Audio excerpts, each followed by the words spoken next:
il y a quelques paroles d'exhortation que je voudrais apporter. Je vais prier encore.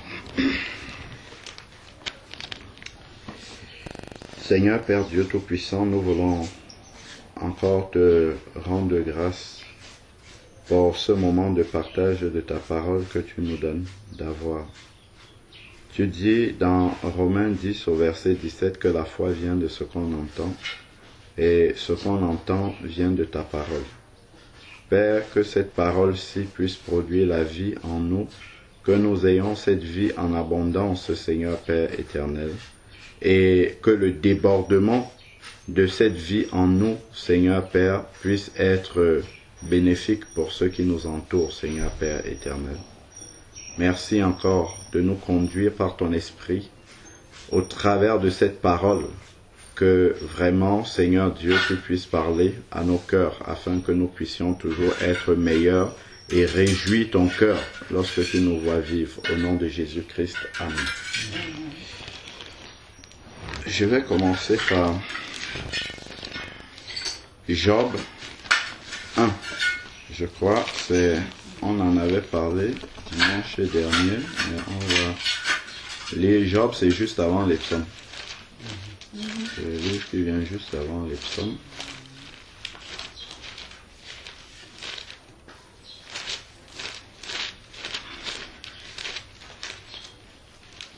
Job chapitre 1.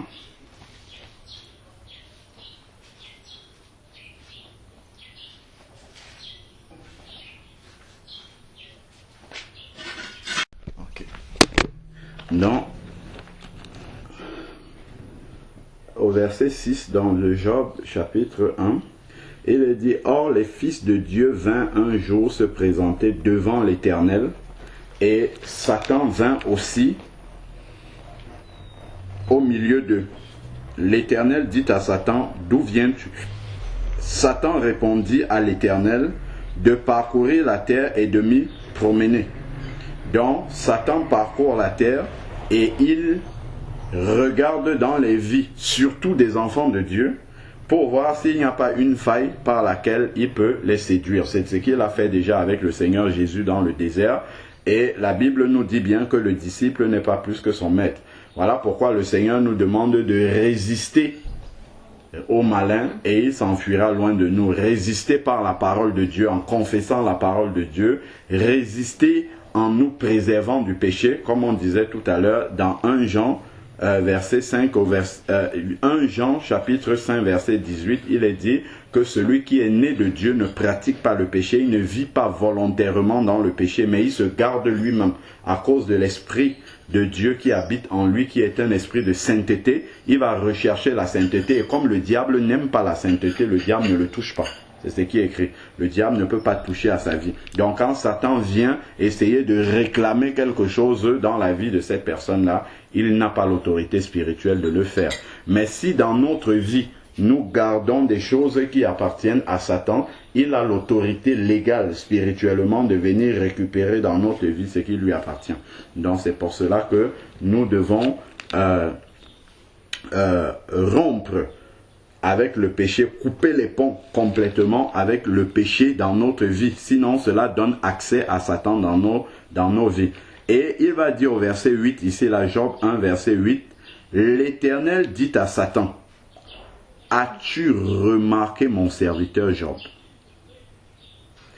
Il n'y a personne comme lui sur la terre. C'est un homme intègre et droit, qui craint Dieu et s'écarte du mal. » Donc Dieu rend témoignage de son serviteur Job. Parce que tout ce que Job fait, on peut voir à partir du verset 1, c'est pour réjouir le cœur de Dieu. Pour que lorsque Dieu jette le regard sur lui, que le cœur de Dieu soit réjoui. Il ne fait pas cela pour plaire aux hommes, il fait cela pour plaire à Dieu. Et Dieu a remarqué l'état du cœur de Job. Et voilà pourquoi Dieu le donne un exemple à Satan, carrément, devant Satan. Il dit, est-ce que parmi tout ce que tu as vu sur la terre là, est-ce que tu as remarqué mon serviteur Job? Donc, vraiment, chacun d'entre nous, c'est cette attitude-là que nous devons rechercher, cette attitude qu'avait Job de vouloir plaire à Dieu, de vouloir toucher le cœur de Dieu au point où Dieu nous prend un exemple pour dire, ah, lorsque tu parcourais la terre, est-ce que tu as remarqué ma servante Marthe qui est à Bonabéry là-bas? Est-ce que tu as remarqué mon serviteur David qui est à tel endroit là-bas? C'est cela que nous devons chercher, c'est cela qui est vraiment le plus grand, parce qu'on peut avoir les honneurs sur la terre, mais si on arrive dans le ciel et que la porte nous est fermée, ça ne nous sert vraiment à rien du tout. Il y a des personnes qui ont des funérailles présidentielles sur la terre, mais qui n'iront même pas au ciel. Donc, et ça, c'est vraiment encore ce que le diable nous fait miroiter sur la terre ici là, mais dans le ciel, il peut en être autrement. On voit bien dans Luc 16. Lorsqu'il y avait l'homme riche et Lazare, lorsque les deux sont morts, Lazare a été porté par les anges dans le ciel, et l'homme riche qui a pourtant eu toute cette richesse-là, qui avait certainement eu des obsèques dignes de ce nom, dignes selon la terre, mais quelle destination il a prise après? C'est ça vraiment qui doit être notre aspiration. As-tu remarqué mon serviteur Job? Il n'y a personne sur la terre comme lui. C'est un homme intègre. Donc, et cette intégrité-là, ce n'est pas une intégrité devant les hommes. C'est une intégrité devant Dieu. C'est quand on parle de l'intégrité devant Dieu, parce que nous savons que le regard de l'Éternel se promène sur l'ensemble de la terre. C'est-à-dire que son regard est sur nous, que nous soyons devant les hommes ou que nous soyons en dehors du regard des hommes, Dieu nous voit dans tout ce que nous faisons, et nous devons en avoir conscience et chercher l'appréciation de Dieu par-dessus toute chose. Je vais m'arrêter un petit peu sur l'intégrité pour voir comment est-ce que Dieu nous voit. Si nous regardons, on va revenir finir Job après, regardons Hébreux 4 verset 13. Hébreux chapitre 4 verset 13. Hébreux chapitre 4, verset 13.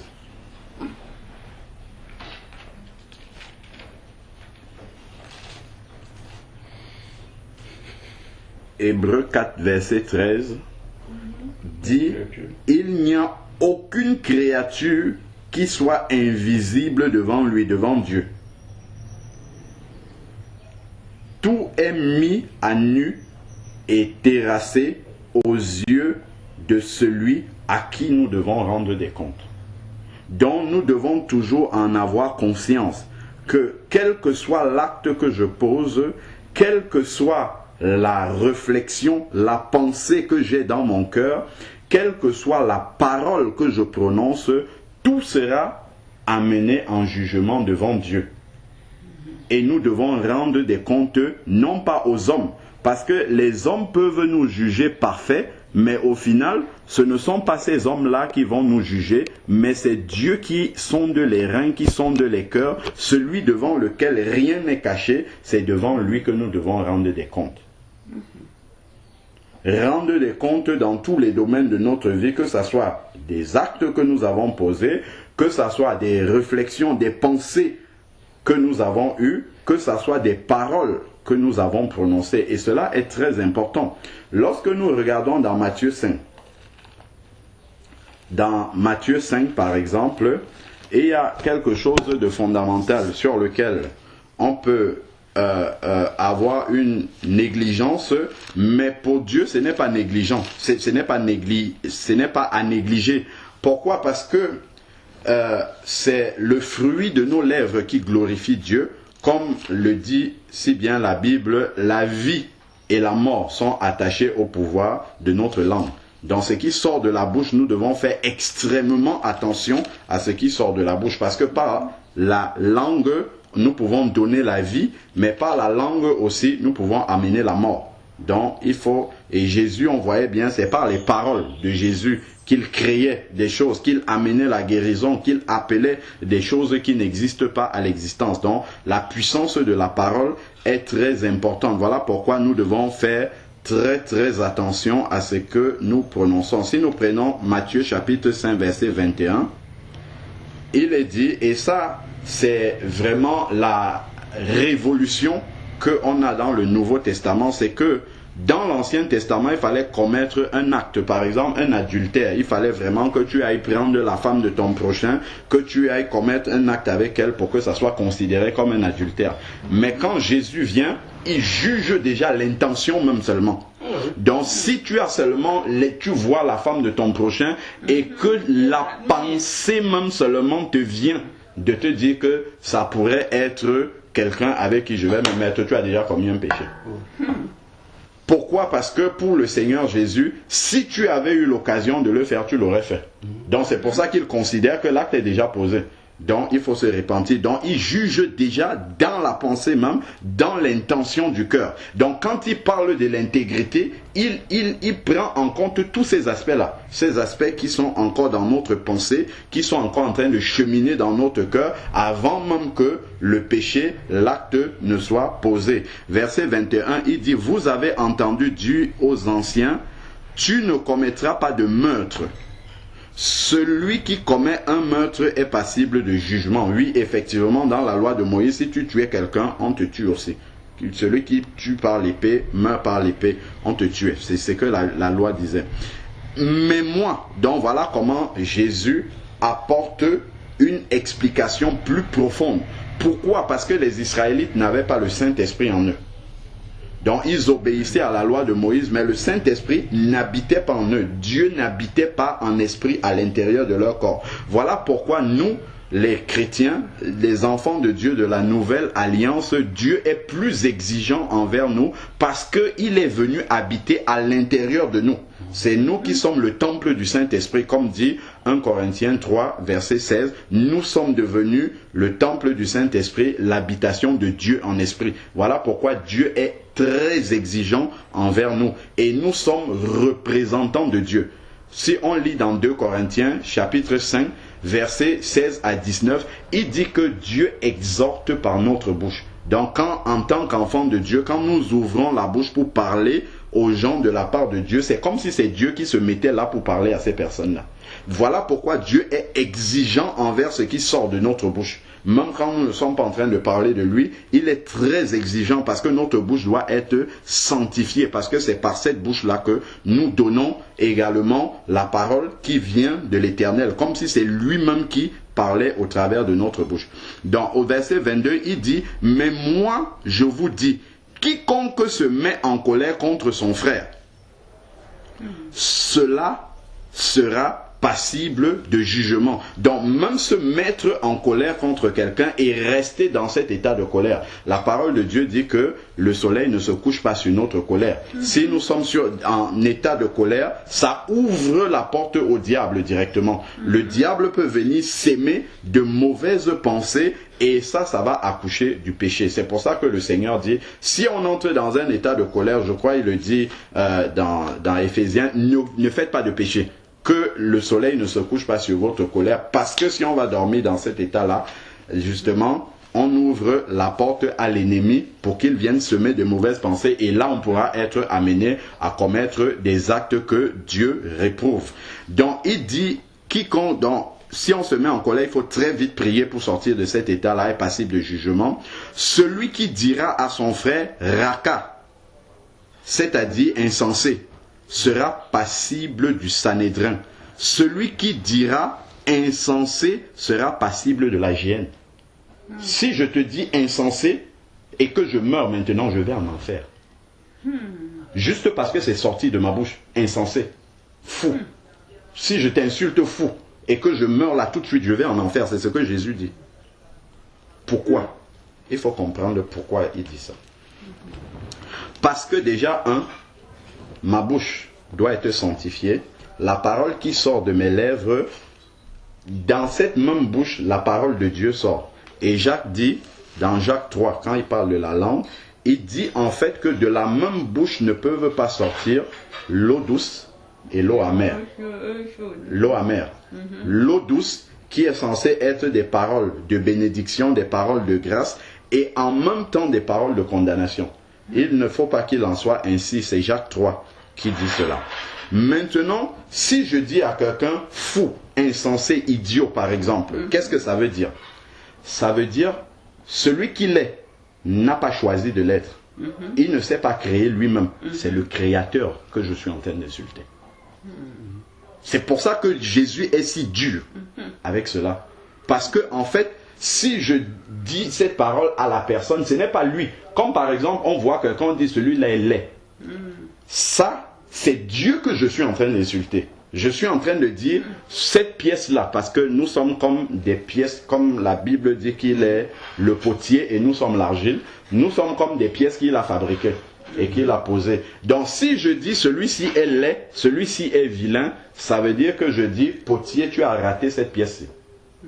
Donc c'est Dieu que je suis en train d'insulter. Voilà pourquoi le Seigneur est si dur envers des paroles injurieuses ou bien de calomnie qui peuvent sortir de notre bouche. C'est pour ça qu'il nous demande de beaucoup sanctifier. En fait, c'est qu'il faut beaucoup réfléchir avant de parler. Parce que par la parole, notre parole peut être créatrice ou elle peut être destructrice. Elle peut bénir comme elle peut maudire. Par une parole que tu prononces sur quelqu'un qui est une insulte, tu peux envoyer une malédiction sur lui.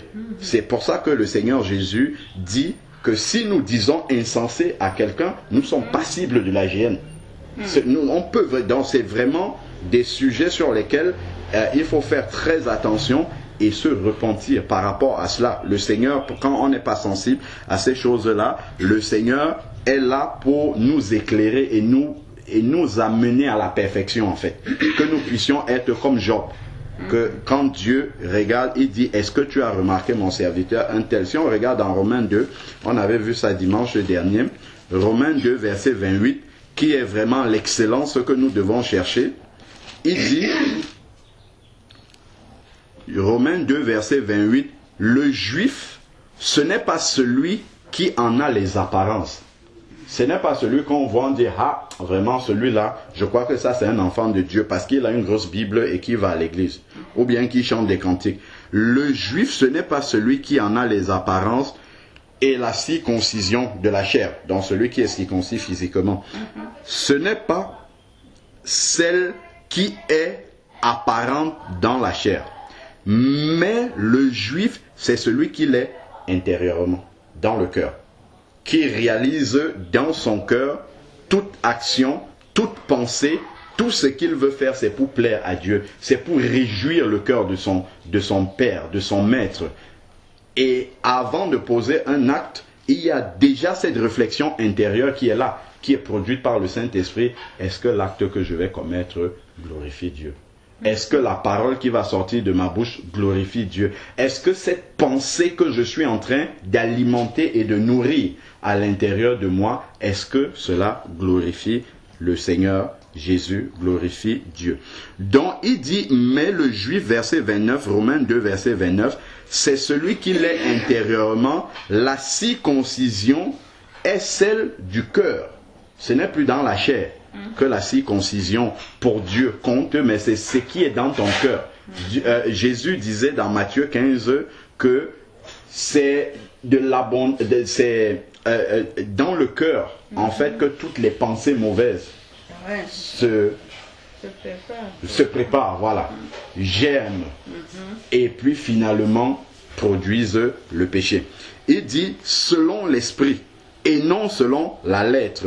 La louange de ce juif, comme on a vu pour Job, la louange de ce juif, c'est-à-dire la reconnaissance de cette personne-là, ne vient pas des hommes, mais de Dieu. Donc c'est Dieu lui-même qui va reconnaître que celui-là, ça c'est véritablement mon fils. Peu importe ce que les hommes disent. On a vu les apôtres dans Acte 5 qui étaient fouettés, on leur a interdit de parler au nom de Jésus dans Jérusalem. Et qu'est-ce qu'ils ont répondu? Jugez-en vous-même s'il faut obéir à Dieu ou aux hommes. C'est ce qu'ils ont dit dans Actes chapitre 5. Jugez-en vous-même s'il faut obéir à Dieu ou aux hommes. Donc les apôtres même avaient également compris que c'est au Seigneur qu'il faut obéir et non aux hommes. Et alors qu'ils étaient battus de verge, ils étaient rejetés. Mais voilà, c'est Actes chapitre 5, verset 29. Pierre répondit ainsi que les apôtres, ils parlent devant le Sanhédrin, devant les Juifs là, qui voulaient les battre à mort. Pierre répondit ainsi, il faut obéir à Dieu plutôt qu'aux hommes. Parce que eux, ils faisaient quelque chose, ils annonçaient la vérité. Et le Sanhédrin, les Juifs, rejetaient cela. Donc, poursuivons, on parlait de l'intégrité de Job et que tout ce que nous faisons doit être devant Dieu. Donc, nulle créature n'est cachée devant Dieu. Nous sommes comme un livre ouvert devant Dieu. Regardons le psaume 33 du verset 13 au verset 15. C'est très très important. Ça, en fait, c'est la lumière véritable que la nouvelle naissance amène dans la vie de quelqu'un. Parce que quand quelqu'un naît de nouveau, sa conscience maintenant, elle est devant Dieu. Sa vie, en fait, il la balaie devant le Seigneur, pas devant les hommes. Peu importe ce que les hommes pensent, ce n'est pas ça qui est important pour lui. C'est vraiment devant Dieu à chaque fois qu'il s'analyse, qu'il s'examine et qu'il essaye de s'améliorer. S'il voit qu'il y a des points sur lesquels il tombe encore, il doit crier à Dieu directement. Parce que c'est Dieu qui l'a fait passer par cette naissance nouvelle-là et c'est à Dieu qu'il veut plaire. Psaume 33, versets 13 à 15. Il est dit ici, dans le psaume 33, versets 13 à 15, « L'Éternel regarde du haut des cieux et voit tous les humains, sans exception. » Donc le regard de Dieu, que je sois dans les toilettes et fermé, Dieu est avec moi. Si je suis en train de commettre une abomination là-bas, c'est devant le regard de l'Éternel. Et il y avait une petite fille et un papa qui étaient dans le papa conduisait la voiture, il était avec sa petite fille en France. Il est en train de sillonner les routes de campagne et quelque part il aperçoit un jardin avec plein de légumes, de fruits, c'était bien, voilà. Et puis il décide de garer la voiture discrètement, de prendre un panier et d'aller ramasser les fruits. Et donc il a laissé sa fille en fait pour faire le guet, pour vérifier s'il n'y a pas quelqu'un qui arrive. Donc il est en train de ramasser, il ramasse et il entend un silence et tout ça. Il commence à s'inquiéter et il va en route, il demande à sa fille si elle vérifie bien, s'il n'y a personne qui vient, si elle regarde de tous les côtés et tout. Sa fille lui dit, oui papa, je regarde de tous les côtés, il n'y a personne qui vient. Mais seulement il y a un endroit où je ne peux pas regarder. Et le papa s'énerve. Il dit, mais pourquoi tu ne peux pas regarder à cet endroit-là? Elle dit, non, je ne peux pas regarder à cet endroit-là. Et la petite fille, elle a levé les yeux comme ça. Elle dit, est-ce que tu ne penses pas qu'il y a quelqu'un là qui nous voit? Et là, le papa, il a laissé tomber tous les fruits qu'il avait entre les mains. Il est entré dans la voiture, il est parti. C'est comme ça qu'il s'est converti à Dieu. Parce qu'il a compris que, quel que soit, même si les hommes ne l'ont pas vu, le regard de l'Éternel est posé sur lui. Alors, il dit, du lieu de sa sainte, verset 14, psaume 33, verset 14, du lieu de sa sainte demeure, il observe tous les habitants de la terre. Lui qui forme leur cœur à tous, qui est attentif à quoi? Toutes leurs œuvres. Toutes les œuvres que nous accomplissons sur la terre, Dieu est attentif à toutes ces œuvres-là. Et si on lit dans 1 Corinthiens 3, il dit qu'à la fin, chacune des œuvres, chacun des actes que nous avons posés sera examiné devant le Seigneur et passé au travers du feu de Dieu, pas du feu des hommes. Et ce qui ne vient pas et qui n'a pas la motivation pure de Dieu sera consumé par le feu à la fin. Donc c'est pour cela que si quelqu'un s'examine lui-même, comme on dit pour prendre le repas du Seigneur, si quelqu'un s'examine lui-même, Dieu n'aura plus à l'examiner parce qu'il a déjà corrigé au fur et à mesure, au regard de la parole de Dieu, ce que Dieu n'aime pas. Nous sommes dans les psaumes, regardons le 90 au verset 8. Psaume 90, verset 8.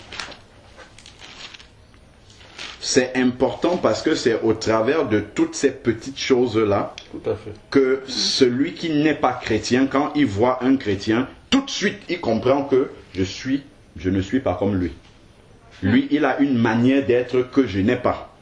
Tout de suite, sans même que tu aies besoin d'ouvrir la bouche pour lui dire Jésus a fait ceci, ainsi de suite. Quand il te voit seulement, la manière dont tu agis, la manière dont tu réfléchis, la manière dont tu poses des actes, ainsi de suite, il comprend que celui-là, il a quelque chose, il a une richesse que je n'ai pas. Donc, acte chapitre, le psaume 90, on a dit, verset 8. Psaume 90, verset 8. Il dit, tu mets devant toi nos fautes, et la lumière de ta face, et à la lumière de ta face ce que nous dissimulons. Je relis encore, tu mets devant toi nos fautes, et à la lumière de ta face ce que nous dissimulons, c'est-à-dire ce que nous cachons. Parce que nous pouvons nous cacher devant les hommes, mais devant Dieu, on ne peut pas se cacher. Donc c'est pour cela que c'est important tout le temps de s'examiner devant Dieu et de mettre au quotidien sa vie en règle. Voilà pourquoi celui qui le fait perpétuellement, il n'a pas peur de la mort. Parce qu'il sait que si ça arrive là maintenant, il va rejoindre le Seigneur. Parce qu'il est en règle. Il n'y a rien entre Dieu et lui. Comme a dit Ésaïe 59, je crois du verset 1 à 2, ce sont vos fautes. Ce sont vos péchés qui vous ferment, qui vous cachent la face de Dieu. Mais si on vit avec cette connaissance, ça s'appelle, c'est ce que la Bible appelle vivre dans la lumière. Vivre dans la lumière de Dieu. Si nous vivons dans cette lumière-là, tout ce qui est crainte, ainsi de suite, tout ça, ça va tomber. Parce qu'on sait que notre vie est propre, elle est claire devant Dieu. Pas parce que nous sommes parfaits, mais parce que nous faisons l'effort. À chaque fois, comme un enfant qui essaye de marcher, qui tombe, son père le prend, il le remet, il continue à avancer, et ainsi de suite. Donc, si on a cet examen perpétuel-là, on a la conscience tranquille devant le Seigneur, parce que nous savons qu'au fur et à mesure que nous avançons, nous corrigeons nos actes, et puis le Seigneur lui-même les valide. Donc, si nous regardons Jérémie chapitre 16, verset 17. Jérémie 16, après les psaumes, il y a Ésaïe un peu plus loin là-bas, et ensuite il y a Jérémie.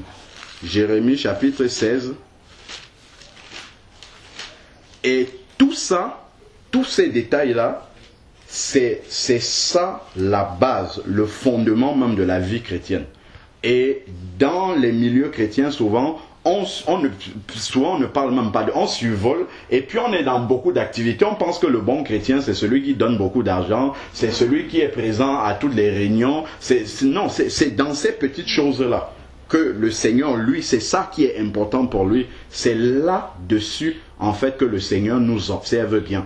Parce que tout ce qu'on fait dans l'assemblée, c'est vrai, on peut le faire pour Dieu, mais on peut le faire aussi pour que les hommes nous apprécient, pour que les hommes nous donnent des honneurs, pour que les hommes nous donnent des faveurs. Or, tout cela, le regard des hommes n'est pas ce qui compte. C'est vraiment cette intégrité qui est devant Dieu qui est la chose la plus importante, que Dieu puisse vraiment témoigner, prendre notre parti et dire non, celui-là, je le connais, je sais vraiment la manière dont il marche.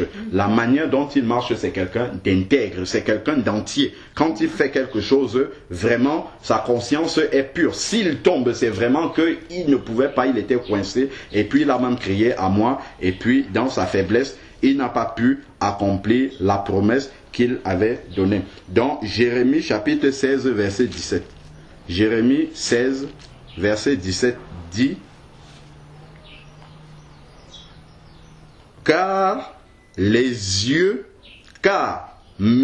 c'est l'Éternel, sont fixés sur toutes leurs voies, les voies des êtres humains sur la terre.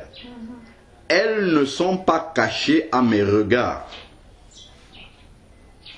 et leurs fautes ne se dissimule pas à mes yeux. Je reprends, comme tu cherches. C'est Jérémie 16, verset 17. Il dit, car mes yeux, Dieu, sont fixés sur leur voie. Donc, ils voient la manière dont nous marchons, dans tous les détails. Si nous disons que Dieu est avec nous partout où nous sommes, tel qu'il a dit dans Matthieu 28, il a dit, et voici, je suis avec vous tous les jours jusqu'à la fin du monde.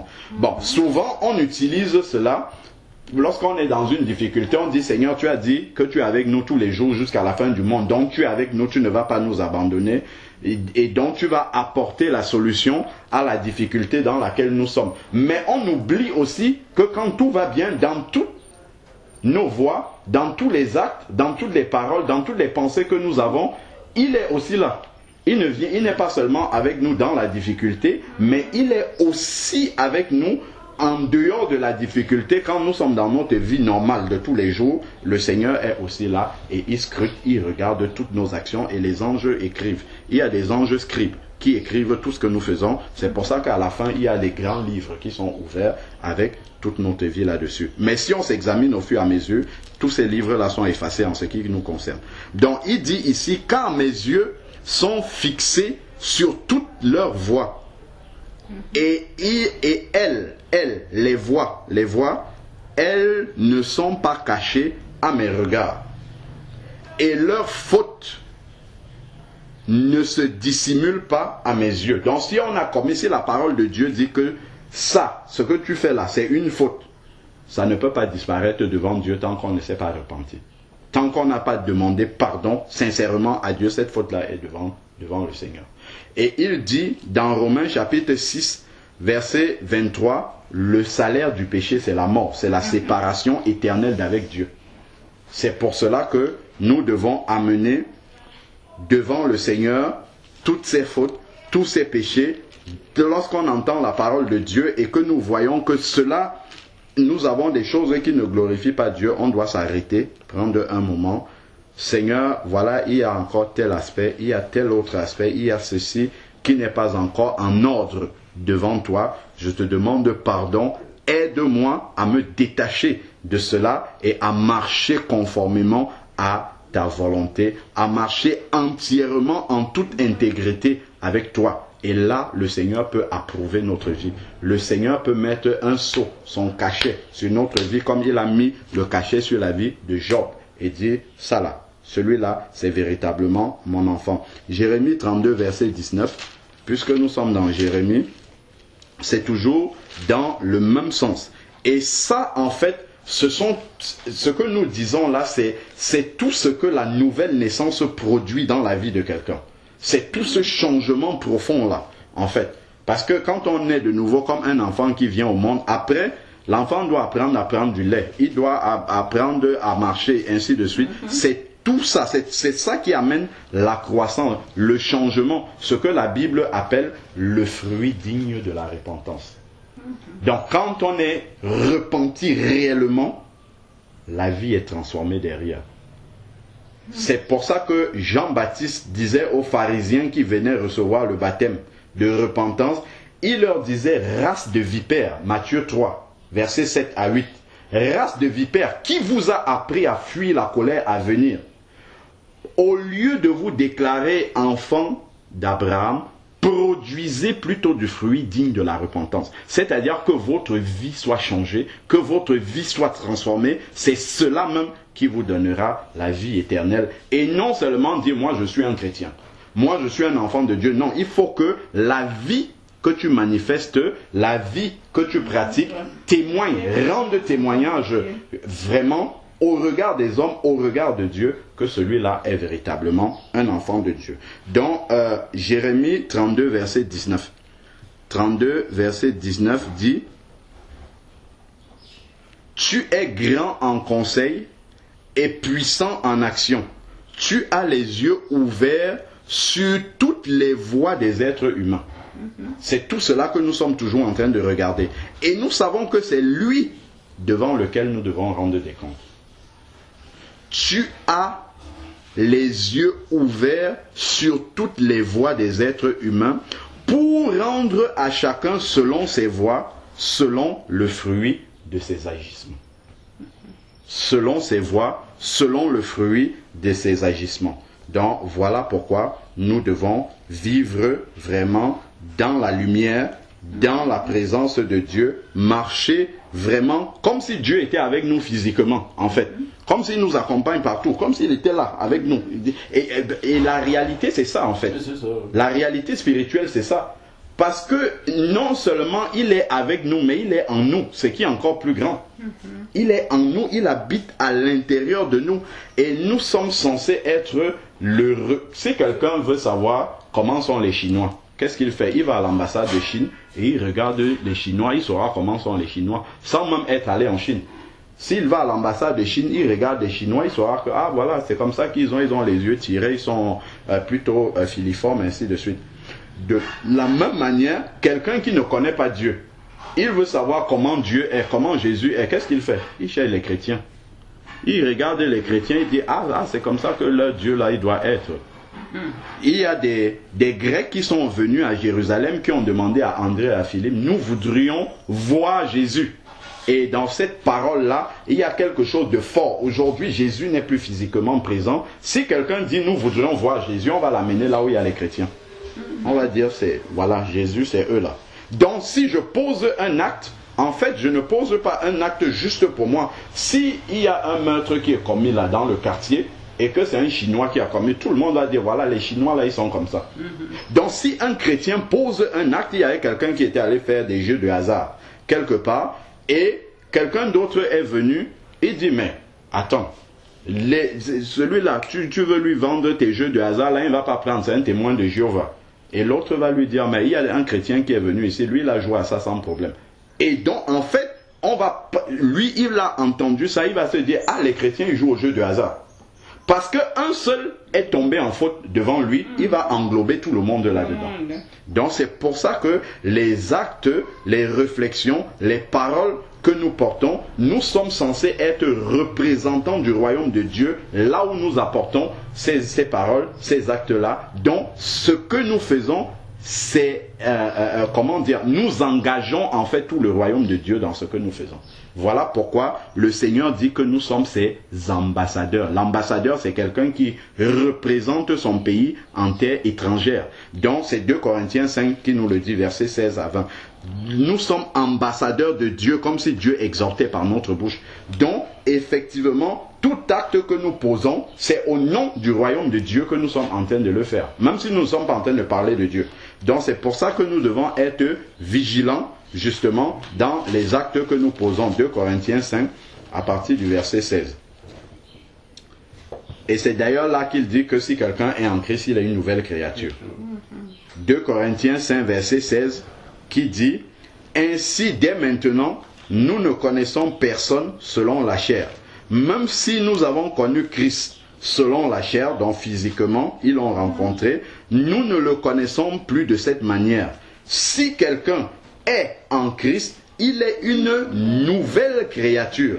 Les choses anciennes sont passées et voici, toutes choses sont devenues nouvelles. Ce n'est pas certaines choses qui sont devenues nouvelles. C'est toutes choses dans sa vie. Quand quelqu'un se convertit au Seigneur Jésus, c'est comme si un tremblement de terre s'est produit dans sa vie. Les gens qui sont à côté doivent dire, mais lui, on l'a connu, il n'était pas comme ça. C'est vraiment, parce que quand on parle d'une nouvelle créature, c'est une nouvelle création. Quand Dieu a créé le monde, il n'a pas pris des matériaux préexistants pour créer le monde avec. Il est parti, il a créé le monde de ex nihilo, c'est-à-dire de rien du tout, et il a créé le monde. Que la lumière soit, et la lumière est venue de nulle part, de rien du tout, et a existé. De la même manière, quand quelqu'un naît vraiment de nouveau, il est totalement retourné, totalement transformé. Comme on a vu ce jeune-là qui était là, qui rendait témoignage. Il est totalement quelqu'un de nouveau. Dieu, comme Jésus l'a dit, on ne prend pas du vin nouveau pour mettre dans les vieilles outres. On prend du vin nouveau pour mettre dans les nouvelles outres. Donc il faut vraiment que la repentance soit suffisamment profonde pour que la vie soit complètement changée, nouvelle créature. Donc les aspects de la vieille nature, de l'ancienne personne qu'on était, doivent disparaître au fur et à mesure. On ne doit pas dire d'un chrétien, je le connais, lui il est toujours comme ça. Non. Une année à l'autre, ça doit changer. On doit voir la transformation. Parce que la parole de Dieu est celle qui transforme. Est celle qui apporte le changement. Comme Jacques a dit que ne vous bornez pas à écouter la parole de Dieu, mais il faut la mettre en pratique. Il ne faudrait pas que on se voit dans un miroir et quand on part, on a oublié comment on était dans le miroir. C'est ce que Jacques dit. Donc, normalement, quand un chrétien est véritablement une nouvelle créature, si tu vois un travers aujourd'hui, dans un mois, s'il a écouté, il a entendu la parole de Dieu, ça doit changer. Et si ça n'a pas changé, il faut l'exhorter, il faut dire, frère, ce que tu fais là, ce n'est pas comme ça. Et normalement, quand il a entendu ça, il veut tellement plaire à Dieu comme Job, qu'il va changer. Il sait qu'il ne doit pas rester dans cet état-là. Il va tout faire pour changer, pour plaire à Dieu, être une nouvelle créature, une nouvelle création. Verset 18, et tout cela vient de Dieu qui nous a réconciliés avec lui par Christ et qui nous a donné aussi le service de la réconciliation. Donc nous aussi, comme nous sommes réconciliés avec Dieu, nous avons fait la paix avec Dieu en devenant ses enfants, nous avons le devoir d'aller voir ceux qui ne connaissent pas Dieu et de leur annoncer cette parole. C'est un devoir. Maintenant, le verset 19 dit, car Dieu était en Christ, réconciliant le monde avec lui-même, sans tenir compte aux hommes de leurs fautes.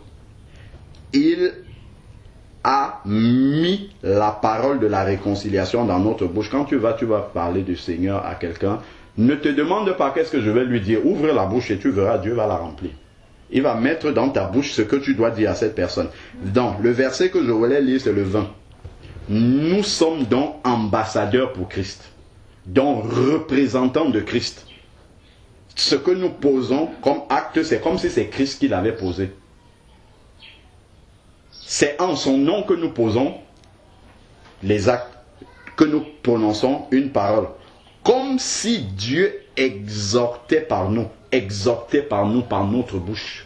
C'est comme si quand on ouvre la bouche pour parler, c'est Dieu qui est en train de parler. Voilà pourquoi Dieu est intransigeant sur les paroles qui sortent de notre bouche. Parce que si nous fautons par nos paroles, c'est comme si nous faisons fauter Dieu. Oh, Dieu est parfait. Comme si Dieu exhortait par nous, nous vous en supplions au nom de Christ, soyez réconciliés avec Dieu. Donc, voilà vraiment tous ces versets-là qui nous appellent à vivre pleinement dans la lumière. Regardons aussi Proverbe 5, verset 21. Proverbe, c'est juste après les psaumes aussi, mais avant Ésaïe. C'est un petit livre qui se trouve, voilà, Proverbe 5, verset 21. Proverbe chapitre 5, verset 21. Proverbe 5, verset 21 dit, « Car les voies de l'homme sont devant les yeux de l'Éternel qui aplanit toutes ses routes. » Proverbe 21, verset 5. « Car les voies de l'homme sont devant les yeux de l'Éternel qui a plané toutes ses routes. » C'est lui second aussi. 1910. Proverbe 5, verset 21. Ici dit, car les voies de l'homme sont devant les yeux de l'Éternel, qui observe voilà. tous ses sentiers. Voilà, exactement. Qui observe tous ses sentiers. Donc, ce qui est important, c'est vraiment de pouvoir s'appuyer sur ce que Dieu dit. Si on regarde par exemple dans Jérémie, c'est juste après, hein, après il y a Isaïe et puis il y a Jérémie. Jérémie chapitre 17 verset 5. Ça c'est vraiment quelque chose d'important qu'on oublie beaucoup. Jérémie chapitre 5 verset 17.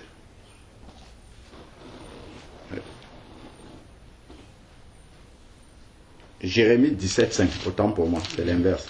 Jérémie 17, verset 5. Il dit, Jérémie 17, verset 5. Ainsi parle l'Éternel. Voilà, c'est ça. Ainsi parle l'Éternel. Maudit l'homme qui se confie dans un être humain, qui prend la chair pour appui et qui écarte son cœur de l'Éternel. Maudit l'homme qui se confie en l'être humain. C'est-à-dire, son appui, c'est l'approbation de l'homme. C'est ce que les hommes pensent. C'est ce que les hommes disent. Ce sont les conseils des hommes. Ce sont les paroles des hommes sur lesquelles ils fondent sa foi. Qui prend la chair pour appui, pour son appui, autant pour moi, et qui écarte son cœur de l'Éternel. Donc, comme le Seigneur nous a exhorté dans Matthieu 18 au verset 3, quand on a demandé à Jésus qui est le plus grand, il a pris un enfant. Et il a mis l'enfant au milieu des disciples et il a dit, si vous ne devenez pas comme ce petit enfant-là, simple d'esprit, le royaume de Dieu vous sera fermé. Donc, c'est vraiment important de pouvoir prendre tout cela en compte dans la transformation de notre vie quotidienne. Je vais finir simplement, puisqu'on a parlé de naître de nouveau, nouvelle créature, on a commencé à voir ça, je vais finir dans Romains 6. Dans Acte 2, verset 37, quand les personnes qui étaient à Jérusalem ont entendu Pierre prêcher sur la résurrection de Jésus, ils ont reconnu leur culpabilité, qu'ils étaient pécheurs. Et ils ont demandé, frères, que ferons-nous donc? Acte chapitre 2, versets 37 à 38. Je vais finir sur les étapes de la nouvelle naissance concrètement. Acte chapitre 2, c'est là où l'église commence. Acte chapitre 2, versets 37 à 38.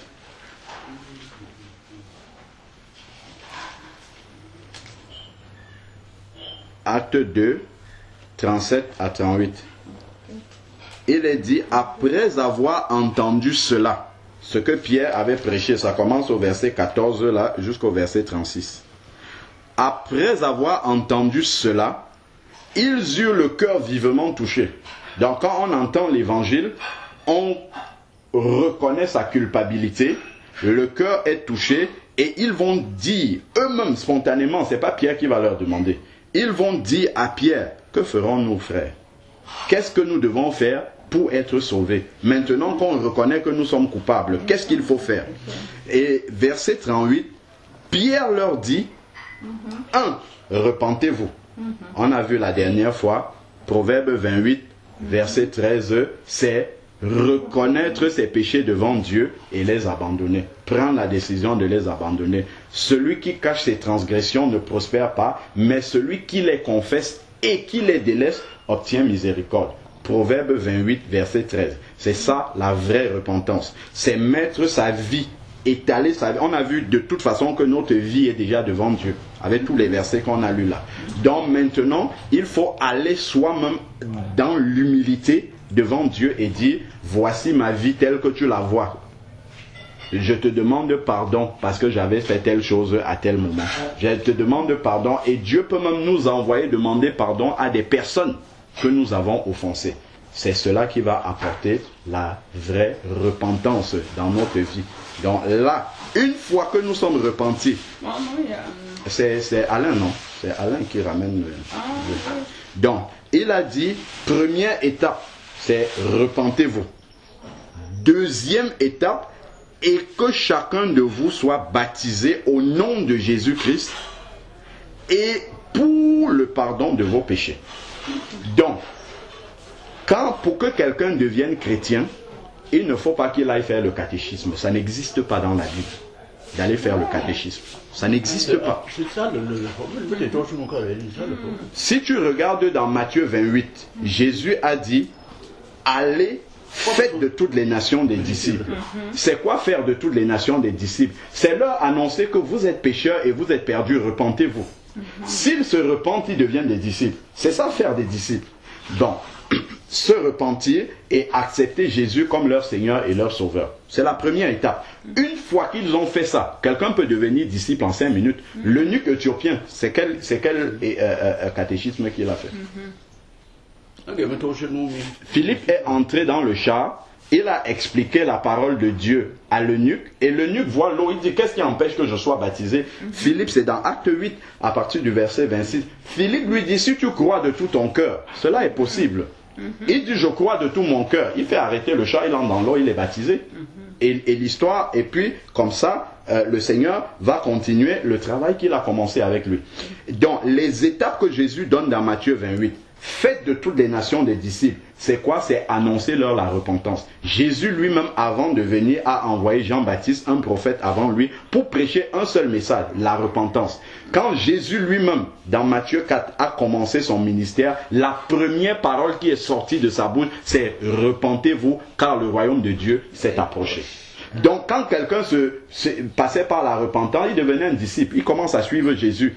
Et ensuite, Jésus dit, Matthieu 28, et baptisez-les au nom du Père, du Fils et du Saint-Esprit. Donc, dès que quelqu'un se repent de ses péchés et accepte Jésus comme son Seigneur et son Sauveur, l'étape immédiate après, c'est qu'on le plonge dans les eaux du baptême. Si on regarde dans Acte 16, il y a Paul et Silas qui étaient en prison. Ils ont commencé à chanter des cantiques dans la nuit. Il y a eu un tremblement de terre, la prison s'est ouverte. Et le garde prisonnier a cru que les prisonniers s'étaient évadés et il a pris son épée pour se tuer. Paul lui dit non, non, non, ne fais pas ça. Nous sommes ici. Et il est venu tomber à genoux devant Paul et Silas et il leur dit, qu'est-ce que je dois faire? Seigneur. Il les a même appelés Seigneur. Et puis, Paul et Silas vont lui dire, crois et tu seras sauvé, toi et ta famille. Il les a amenés chez eux, il a nettoyé leurs plaies. Ils ont prêché l'évangile de nuit. Le geôlier là, il a reçu le Seigneur Jésus dans la nuit. On n'a même pas attendu le matin pour le baptiser. C'est quand qu'il a fait le catéchisme. Ça n'existe pas dans la parole de Dieu, le catéchisme. C'est le problème que je soulève pour le temps. Et c'est pour ça que... Renverser la parole de Dieu. On a renversé la parole de Dieu. Quand quelqu'un entend l'évangile, il se repent de ses péchés, il devient un disciple. L'étape d'après, Pierre a dit, repentez-vous et que chacun de vous soit baptisé. Donc tout de suite, quand tu te repens de tes péchés, l'étape d'après, c'est de passer dans les eaux du baptême. On te prend, on t'immerge dans l'eau qui est le symbole de l'enterrement de ton ancienne vie. Ça reste complètement dans l'eau. Et ensuite, quand tu sors, tu es une nouvelle personne. Tu es une nouvelle créature. Les choses anciennes sont restées dans l'eau, sont passées, et la personne qui est sortie est devenue nouvelle. Et voilà pourquoi Jésus dit, faites de toutes les nations des disciples. 1. Baptisez-les au nom du Père, du Fils et du Saint-Esprit. 2. Et enseignez-leur. Donc ensuite, enseignez-leur. Ce n'est pas avant le baptême qu'on enseigne les gens, c'est après le baptême qu'on enseigne. Pourquoi? Lorsque quelqu'un passe dans les eaux du baptême, quand il sort des eaux du baptême, ce qui s'est passé, Jésus est le modèle parfait. Lorsque Jésus est sorti des eaux du baptême, il y a d'abord une voix qui s'est faite entendre du ciel, qui était la voix du Père. Celui-ci est mon fils en qui j'ai mis toute mon affection. Quand un être humain sort aussi des eaux du baptême aujourd'hui, Dieu dit, celui-ci est mon fils, c'est-à-dire qu'il appartient à ma famille.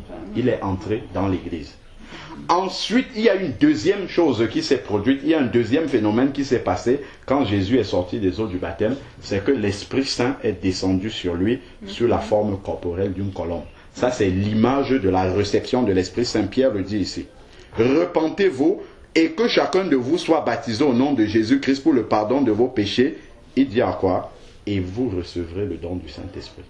Donc, c'est lorsque tu t'es repenti, tu es passé dans les eaux du baptême, quand tu sors, tu reçois maintenant le Saint-Esprit en toi. Et c'est le Saint-Esprit qui te permet de comprendre la parole là. Comment est-ce qu'on va faire le Yerungam à quelqu'un, on va lui faire le catéchisme alors qu'il n'a pas le Saint-Esprit? Ça ne sert à rien. Ce sont des paroles qui passent comme ça au-dessus de la tête, il ne retient pas ça. Il doit d'abord être repenti, baptisé, et là il a reçu le Saint-Esprit. Maintenant, la parole qu'on lui enseigne, il peut comprendre cette parole-là. Pas avant. Avant, il n'a pas l'équipement pour comprendre cette parole-là. C'est pas pour rien que dans les milieux dans lesquels on a grandi, Les gens viennent, ils passent par milliers, ils sont baptisés, mais la vie ne change pas. Si tu vas chez lui, tu demandes, toi qui vis avec lui, est-ce que depuis le baptême là, tu as vu un changement? Il n'y a pas de changement. C'est la religion. Et la religion ne peut pas sauver l'être humain. Ce n'est qu'il faut voir la vérité en face telle qu'elle est. C'est la religion. Et la Bible dit qu'à la fin, c'est cette parole qui va nous juger. On peut avoir passé toute sa vie dans ce système religieux-là. À la fin, Dieu ne va pas regarder ça. Il ne regarde pas les efforts. C'est ce qu'on a dit, que si tu vas là-bas au stationnement, tu prends le car qui va à l'ouest alors que tu voulais aller à Yaoundé, il t'amène à l'ouest. Il ne t'amène pas à Yaoundé. Donc même si tu es sincère, tout ce que Dieu va faire, c'est de te faire connaître la vérité et te laisser avec. Maintenant que tu connais la vérité, et la vérité vous rendra libre. Si tu obéis à la vérité, elle va t'affranchir. Si tu rejettes la vérité, tu vas rester esclave de ce système-là. Et à la fin, tu ne seras pas sauvé. C'est ça. Nicodème qui enseignait la parole de Dieu, Jean 3 lui dit, Jésus lui dit que tu ne peux même pas voir le royaume. Je dis même à distance. Pourtant, il enseignait la parole de Dieu. Et ça fait froid dans le dos. Quand on regarde dans Acte 10, il y avait un autre homme qu'on appelait Corneille, qui aimait Dieu, qui faisait les aumônes, qui donnait. Mais il a fallu que le Seigneur dépêche Pierre, son disciple, pour aller lui annoncer la vérité telle qu'elle est. Alors qu'il aurait pu dire, bon, lui, il craint déjà Dieu, il donne les aumônes, tout ça, c'est bon. Non, le Seigneur a envoyé Pierre pour lui annoncer la vérité.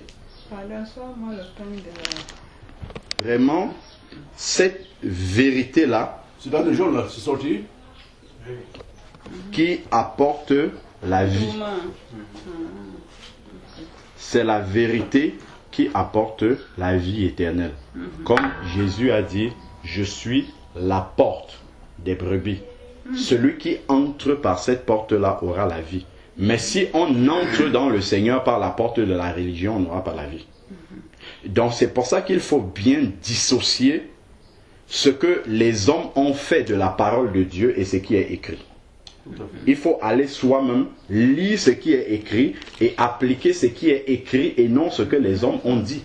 Parce que c'est pour ça qu'il faut que chacun ait une méditation personnelle de la parole de Dieu pour voir lui-même ce qui est écrit là-dedans. Parce que si on s'appuie seulement sur ce que les hommes ont dit, on sera perdu à la fin. On peut avoir passé une vie chrétienne remplie, mais à la fin on sera perdu. Pourquoi? Parce que effectivement, on n'a pas obéi à ce qui était écrit. Parce que le Seigneur a dit, c'est cette parole-là qui va vous juger. Je finis maintenant avec Romains 6 et je vais m'arrêter là. Pour que ça soit vraiment complet, qu'on comprenne vraiment ça. Donc, les étapes de la nouvelle naissance, c'est reconnaître qu'on est pécheur et perdu, se repentir de ses péchés, et là, comme on est repenti à l'intérieur du cœur de nos péchés, il faut prendre un engagement devant Dieu et devant son Église. On passe dans les eaux du baptême, on nous plonge dans les eaux du baptême, et là, quand on ressort, on reçoit le Saint-Esprit. Là maintenant, on peut recevoir les enseignements des apôtres. Comme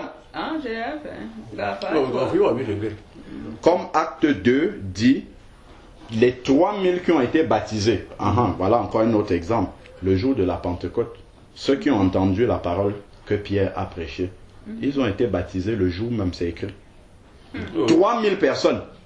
Quand est-ce qu'ils ont suivi le catéchisme? Jamais. Et c'est le démarrage de l'Église. C'est là que l'Église a commencé. L'examen de sortie. Si tu regardes, regarde dans Acte 1, verset 41, c'est clairement écrit comme ça. Tous ceux qui ont reçu la parole, Acte chapitre 2, verset 41. Acte chapitre 2, verset 41. Regarde ce qui est écrit. Ça, c'est le modèle même de l'Église. Acte chapitre 2, verset 41.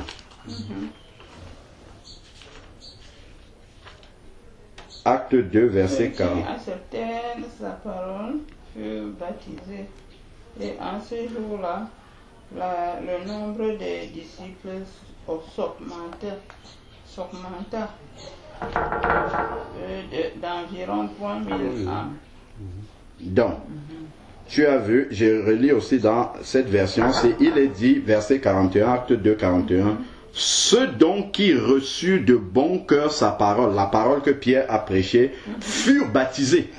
Donc ils ont juste entendu la parole et ils se sont repentis et ils ont été baptisés immédiatement. Il n'y a pas eu, c'est où le moment où il y a le catéchisme? Aucun. Ils ont tous été baptisés et la Bible nous dit, et il y a eu environ 3000 personnes qu'il fut ajouté ce jour-là à l'église. Ça, c'est ce qui est écrit dans ma version. Oui. Immédiatement. Et si tu regardes, on a pris le cas du geôlier. Si tu regardes chez Corneille, qu'on a vu là, acte 10, quand Pierre était en train de parler, le Saint-Esprit est descendu sur ceux qui entendaient, tout de suite, ils ont été baptisés. Tout de suite.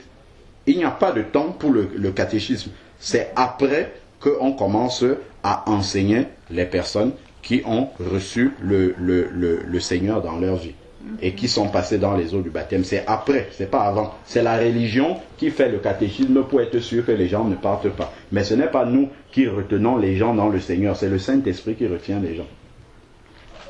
Donc, finissons dans Romains 6, et puis on va s'arrêter là, si le Seigneur le permet.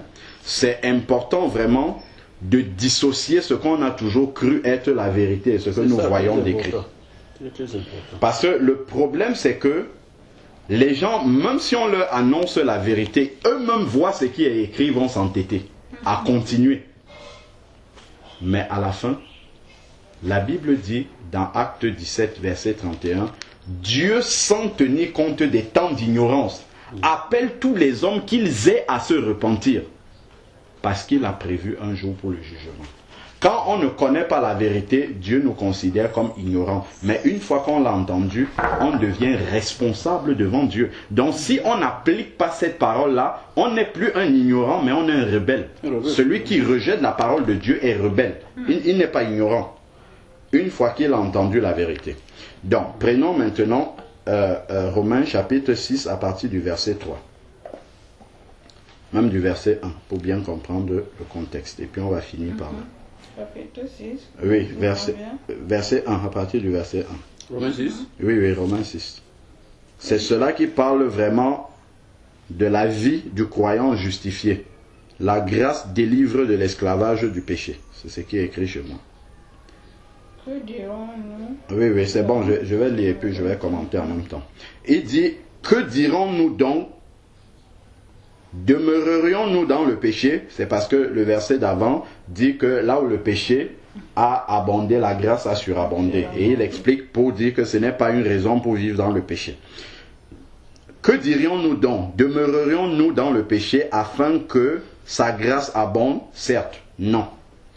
Nous sommes morts au péché. C'est-à-dire que le péché doit être éloigné de notre vie le plus possible. Comment vivrions-nous encore dans le péché? Ignorez-vous que nous sommes tous, que nous avons, ignorez-vous que nous tous qui avons été baptisés en Jésus-Christ. Le mot baptisé même, c'est baptizo, c'est immergé. Le mot baptisé, ça veut dire en français immergé. Donc, ignorez-vous que nous tous qui avons été immergés en Jésus-Christ, plongés en Jésus-Christ, c'est en sa mort que nous avons été baptisés. Donc le baptême, c'est le symbole de la mort de Jésus-Christ, donc de la mort à ton ancienne vie. La personne que tu étais avant est morte. Quand quelqu'un meurt, qu'est-ce qu'on fait? On l'enterre. Et pour enterrer quelqu'un, on creuse le trou, au moins 2 mètres, ou bien 1 mètre, je ne sais plus combien, c'est réglementaire, et on le plonge à l'intérieur et on ferme, pour que le mort, le cadavre reste bien à l'intérieur. Ensuite, verset 4, il dit, nous avons été ensevelis, enterrés avec lui dans la mort par le baptême. Donc le baptême, en fait, c'est un enterrement, c'est un ensevelissement de l'ancienne vie. Il y a vraiment un enseignement spirituel très important, très fondamental dans le baptême d'eau. Le baptême d'eau par immersion est le baptême que Jésus même, c'est le baptême par lequel il est passé. Ce n'est pas une invention des églises pentecôtistes. Ça, il faut vraiment faire la part des choses par rapport à ça. Là, je parle de la part de Dieu. Le baptême par immersion est le seul baptême qui est valable devant Dieu. Il ne faut pas discuter là-dessus. Il ne faut pas résister là-dessus. Ce n'est pas une option, c'est une obligation pour le salut. C'est une obligation. Pourquoi? Parce que, déjà, Jésus est passé par là. 2, il y a un symbole spirituel là-dedans. C'est que ta vie ancienne doit être mise complètement dans l'eau.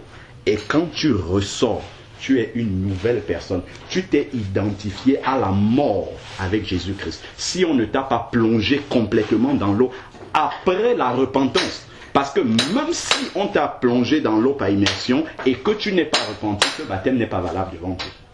Voilà pourquoi les gens avant passaient d'abord par le baptême de Jean-Baptiste, qui est la repentance, et après, ensuite, passaient dans les eaux du baptême par immersion, qui est le symbole de la mort. Jésus n'est pas mort à moitié, il est mort complètement, et on l'a enseveli, on l'a enterré, on l'a plongé dans la terre. Et c'est ça l'image du baptême par immersion. On immerge, baptiser même, c'est immerger. Malheureusement, lorsque Constantin, qui est un empereur romain, lorsqu'il s'est converti au Seigneur Jésus-Christ, si on peut appeler sa conversion, c'est lui qui est la tête, le père de l'Église catholique, il a décidé par décret que tout le royaume devenait chrétien. On ne demande pas aux gens, tout le monde vous devenez chrétien. Or, maintenant, il fallait baptiser des personnes par milliers et par milliers. Et les gouverneurs de son royaume ne voulaient pas, au regard de leur prestance royale, se déplacer pour aller dans les eaux pour être immergés. On a donc trouvé ce remplacement-là, ce subterfuge de dire que le baptême c'est juste le symbole de l'eau. Donc on prenait l'eau, on venait verser dans leur tête au royaume là-bas, au palais là-bas, on dit vous êtes baptisés. Or, si tu pars maintenant, si tu te lèves, tu vas au cimetière là-bas. En passant, tu vois dans une tombe les pieds de quelqu'un qui ressort. Ou la tête, et c'est juste le tronc qui est enterré. Qu'est-ce que tu vas faire? Tu vas fuir. Tu vas fuir parce qu'il est mal enterré. Or, nous disons que le baptême, c'est un enterrement. Donc, on doit vraiment ensevelir la personne. On doit l'enterrer. Ce n'est pas un détail. C'est vraiment quelque chose qui est fondamental par rapport au salut. Et le diable joue énormément là-dessus. Le baptême par aspersion, le baptême par effusion. D'autres baptisent même en prenant de l'eau comme ça, ils lancent sur les gens. Ils appellent ça le baptême. Ça, on dit baptiser, ça veut dire immerger. Et je dis, j'étais baptisé en envoyant l'eau sur. Et le malin profite de cela pour dire aux gens, je sais ce que le baptême par immersion a fait dans ma vie. J'ai résisté pendant 6 mois. Jusqu'à ce que Dieu se manifeste en moi dans un rêve. Et si tu ne passes pas par là, tu ne vas pas avancer. Et c'est depuis que je suis sorti des eaux du baptême que je vois la puissance de Dieu agir fidèlement dans ma vie. Il y a plus de bientôt 60 personnes que Dieu m'a donné de plonger moi-même dans les eaux du baptême. Ce ne sont pas des gens que j'ai appelés. Certains sont partis de l'étranger. Je te parlais récemment de quelqu'un qui est parti de la Guinée-Conakry, qui est venu jusqu'en France à la maison pour passer dans les eaux du baptême. Parce qu'il a entendu cette parole-là par internet. Il a dit, ça c'est la vérité, je cherche ça partout autour de moi, je ne vois pas. L'autre voulait partir d'Arabie Saoudite pour venir recevoir le baptême. Certains sont partis de la Belgique, d'autres de l'Angleterre, une de la Suède, pour venir passer dans les eaux du baptême. Ce n'est pas une petite affaire. Et ça me montre vraiment que la main du Seigneur est dans la parole qui sort de ma bouche. Je sais que ça c'est la vérité qui vient de Dieu. Et le Seigneur me l'a confirmé plusieurs fois. Donc vraiment, ne soyons pas négligents. Parce qu'à la fin, la religion ne pourra pas, l'Église ne pourra pas venir dans le jugement dernier dire non, nous on le connaît. Nous, non, ce ne sont pas les registres de l'assemblée que Dieu va ouvrir. C'est le livre de vie qui va ouvrir. Est-ce que ton nom est écrit dans le livre de vie? Est-ce que tu es entré par la porte des brebis, par Jésus, de la manière dont on entre dans l'église? Normalement. Parce que les hommes, c'est ce qui va nous tromper. Le diable même est venu, il a présenté les royaumes à Jésus, il a dit, prosterne-toi, tu m'adores, je te donnerai tout ça.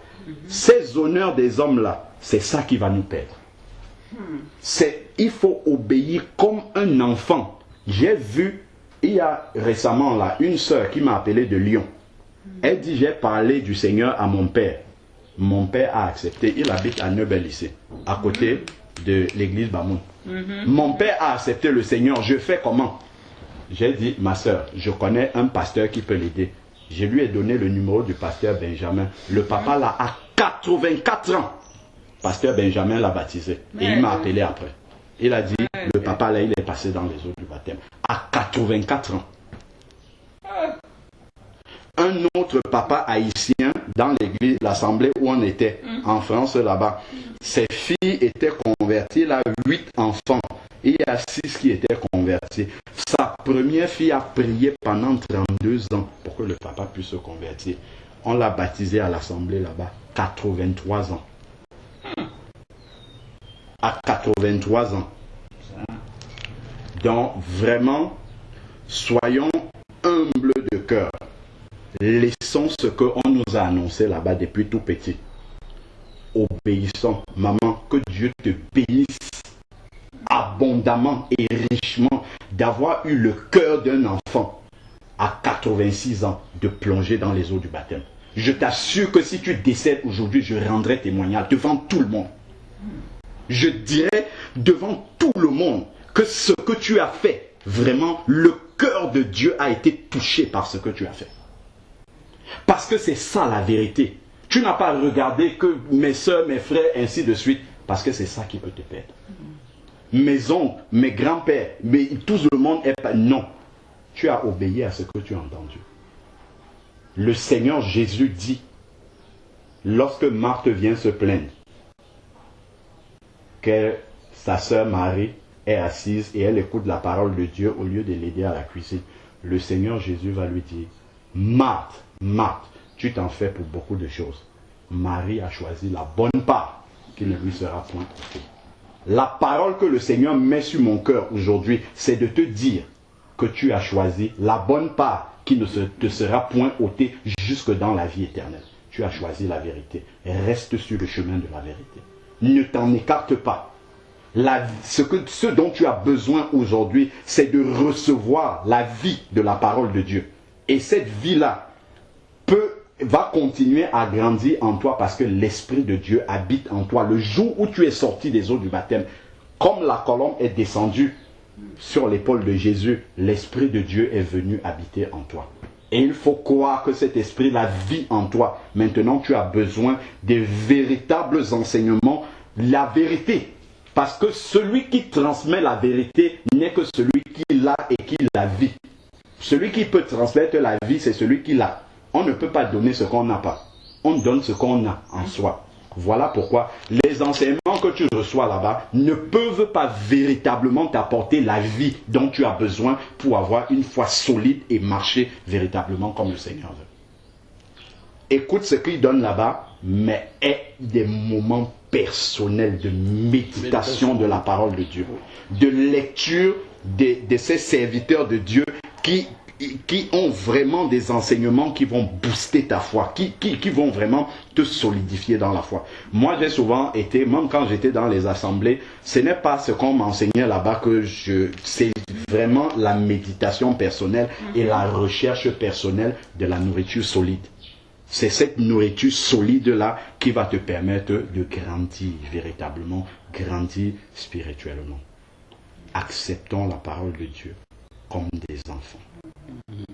Recevons-la comme des enfants, comme des petits-enfants, même Jésus dit. Il faut vraiment accepter cette parole-là, parce que la Bible dit, dans Romains 3, verset 19, que ce jour-là, toute bouche sera fermée devant l'Éternel.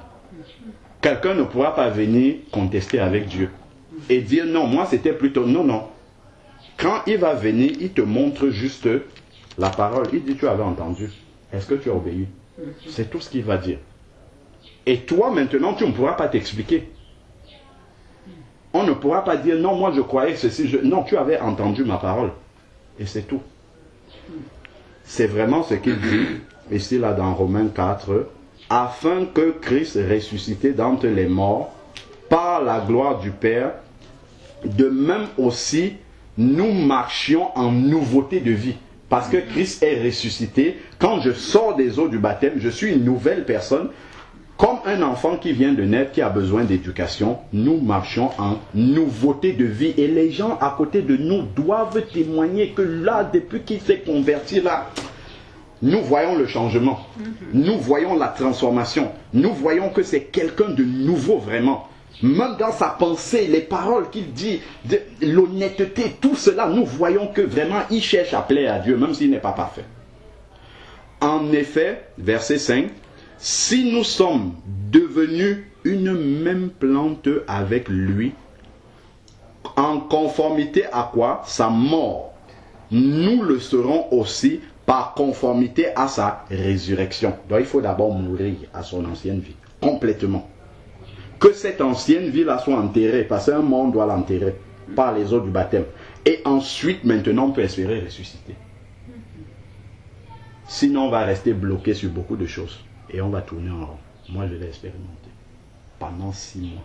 Linda me disait, tu dois passer dans les eaux du baptême. Je lui dis non. J'étais allé l'accompagner moi-même. Quand elle est passée dans les eaux du baptême, je lui ai dit, tu as perdu la tête. Jusqu'à ce que Dieu me dise, si tu ne fais pas ça, tu vas tourner en rond comme ça. J'ai dû obéir comme un petit enfant. Seigneur, si tu l'as dit. Mais le jour où je suis sorti des eaux du baptême, c'était en plein hiver. Je suis allé trouver le pasteur moi-même.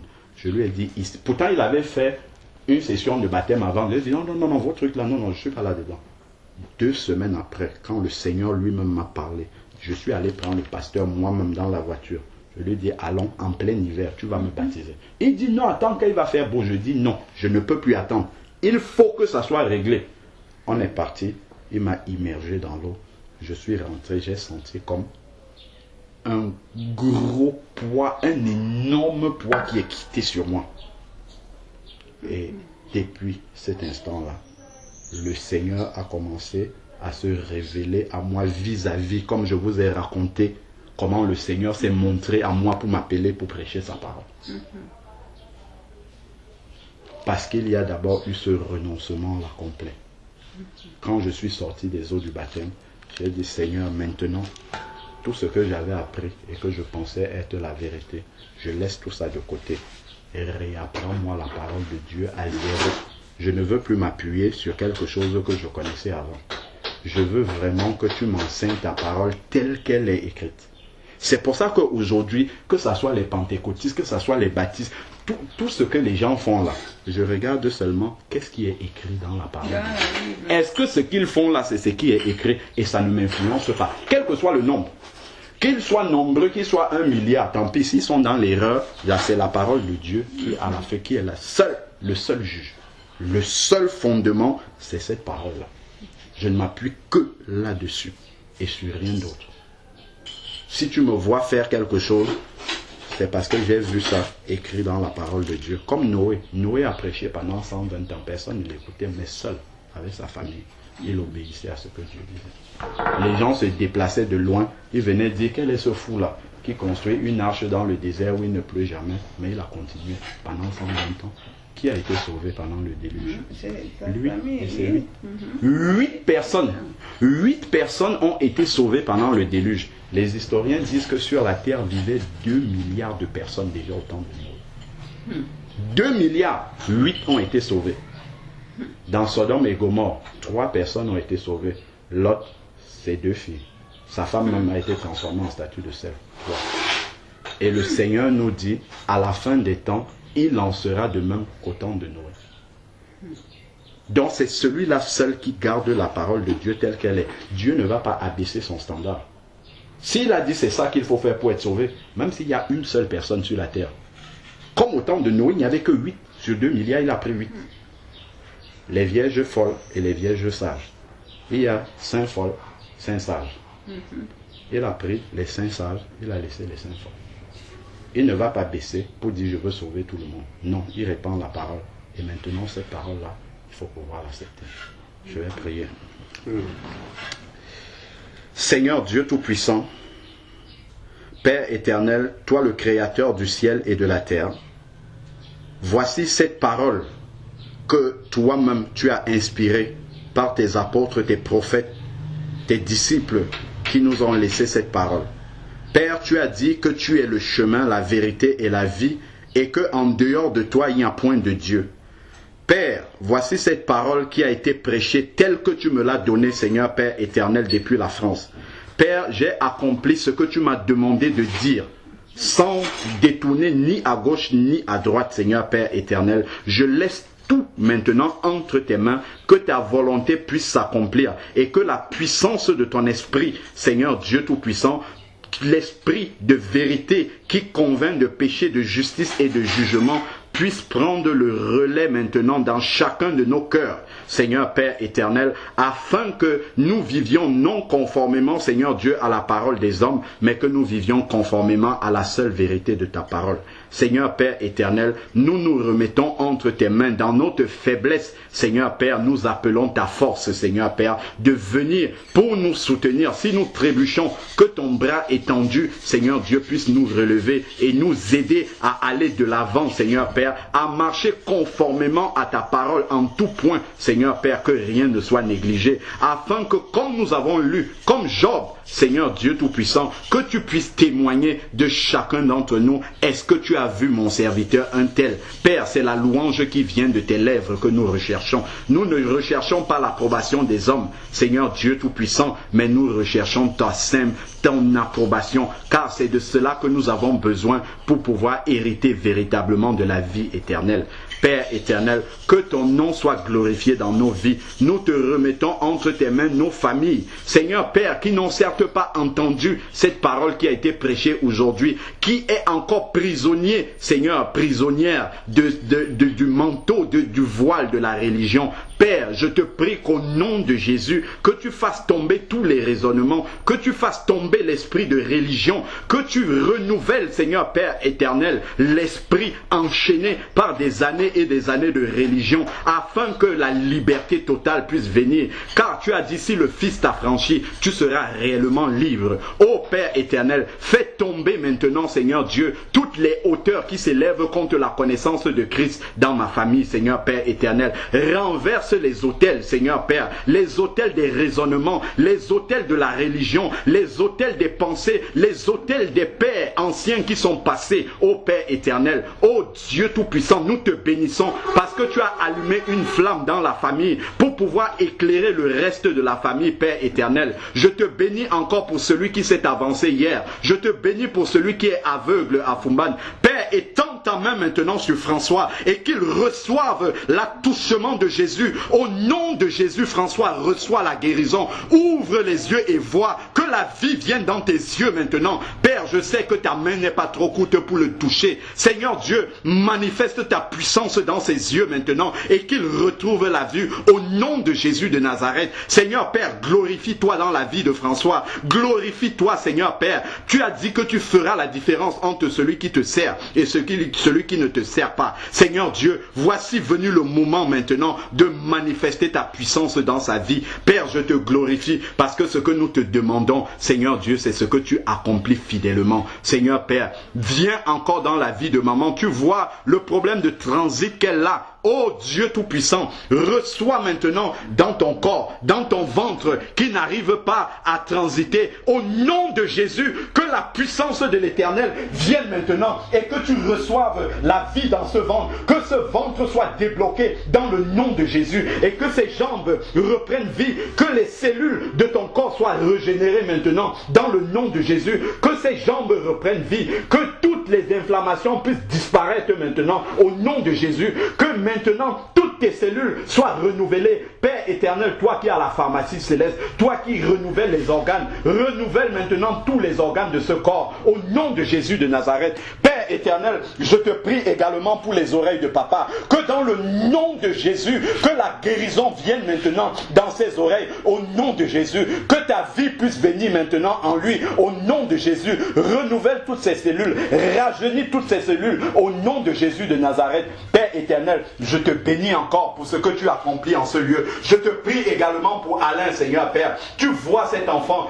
Père éternel, que ta puissance descende dans sa vie, Seigneur Père éternel, que tu transformes sa vie, oh Père, que la crainte de ton nom vienne dans son cœur, afin qu'il puisse te servir véritablement en esprit et en vérité. Père, tu vois les passions de la jeunesse, délivre-lui de toutes les passions de la jeunesse et que son cœur soit attaché à te faire plaisir. Oh Père éternel, souviens-toi d'Alain quand tu viendras dans ton règne, Seigneur Père, pour lui faire du bien. Souviens-toi également de ses parents, de son papa, de sa maman, pour les mettre à part et te révéler à eux et pourvoir à tous leurs besoins au nom de Jésus. Père, je te prie pour ce quartier, que tu étendes ta main et que la vérité de ta parole, Seigneur Dieu, puisse être annoncée avec puissance dans ce quartier. Car tu as dit, partout où vous foulez aux pieds, oh, cette terre vous sera donnée. Que ta paix puisse régner dans cette maison, que ta paix puisse régner dans ce quartier. Oh Père éternel, étends ta main dans la vie des habitants de ce quartier et qu'ils puissent recevoir ta parole au nom de Jésus-Christ. Père, là où les apôtres arrivaient, les malades accouraient et ils étaient guéris. Les paralytiques venaient et ils étaient guéris. Père, dans le nom de Jésus, même ceux que nous ne voyons pas, étends ta main et touche maintenant.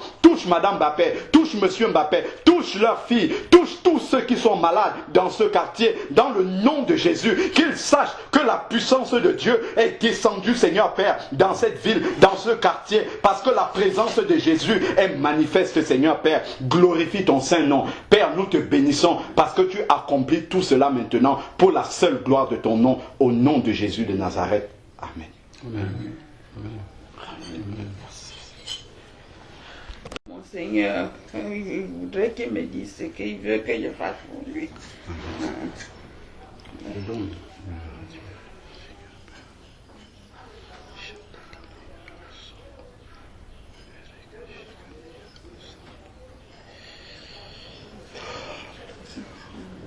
Ouvre ton cœur et parle à ton Seigneur. Seigneur, toi qui es présent au milieu de nous et qui nous écoutes maintenant, que ton nom soit glorifié au milieu de nous, Seigneur Père. Tu as dit là où 2 ou 3 sont réunis en ton nom, Seigneur Dieu, tu es présent. Père, voilà ta servante qui a ouvert son cœur et qui est disponible, Seigneur Père, qui veut faire ta volonté comme Saul sur le chemin de Damas, qui est tombé et qui a reçu l'effusion de ta lumière sur lui et qui en se relevant a dit, qui es-tu, Seigneur? Et tu as dit, je suis Jésus que tu persécutes. Seigneur Père, il a répondu, que veux-tu que je fasse, Seigneur? Seigneur, voilà ta servante qui te pose la même question, que veux-tu qu'elle fasse, Seigneur Père éternel? Réponds-lui dans le secret de son cœur, parce que nous savons que tu n'es point muet, que tu parles encore aujourd'hui, parce que tu es vivant et tu vis éternellement, tu n'as pas changé. Seigneur Père, parle dans son cœur, afin qu'elle puisse connaître ta volonté pour sa vie et qu'elle puisse l'accomplir fidèlement, qu'elle puisse entrer dans le plan que tu as pour sa vie, Seigneur Père éternel. Car le cri de son cœur, c'est de ne pas passer à côté du plan que tu avais prévu déjà pour sa vie. Seigneur Père, elle ne veut pas se tromper, car elle veut faire entièrement ta volonté. Seigneur Dieu Tout-Puissant, manifeste-toi à elle. Tu as dit dans ta parole, dans Jean 14, verset 21, tu as dit, celui qui m'aime gardera mes commandements et je me manifesterai à lui. Seigneur Père, elle veut garder tes commandements. Viens et manifeste-toi à elle, comme tu l'as promis dans ta parole. Nous savons que tu n'es point un homme pour mentir, ni le fils de l'homme pour te repentir. Ce que tu as dit, ta main l'accomplit. Seigneur Père, accorde cela dans le cœur de maman, au nom de Jésus. Le Seigneur te dit, fais de l'Éternel tes délices et il te donnera ce que ton cœur désire.